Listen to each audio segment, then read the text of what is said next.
দর্শক শ্রোতা মন্ডলী, আপনারা যারা দূর দূরান্ত থেকে যে অবস্থা থেকে দৈনিক শ্যামা সুন্দরী দেখছেন, সবাইকে জানাচ্ছি আন্তরিক শুভেচ্ছা এবং অভিনন্দন। শুধু দর্শক শ্রোতা মন্ডলী, ঈদুল ফিতর উপলক্ষে অন্তর্বর্তীকালীন সরকারের খাদ্য নিবারণের উদ্যোগে অসহায় এবং দুস্থ পরিবারের জন্য ভিজিএফ চাল বরাদ্দ হয়েছে।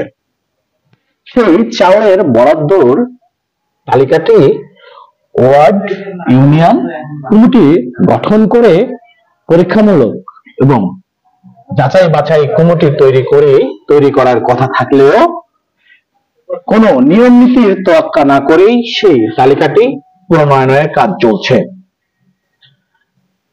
যে কারণে সেখানে সচ্ছল পরিবারের নামও চলে এসেছে। আপনারা অপেক্ষা করুন, চোখ রাখুন দৈনিক শ্যামা সুন্দরীর পেজে, বিস্তারিত আসতেছে।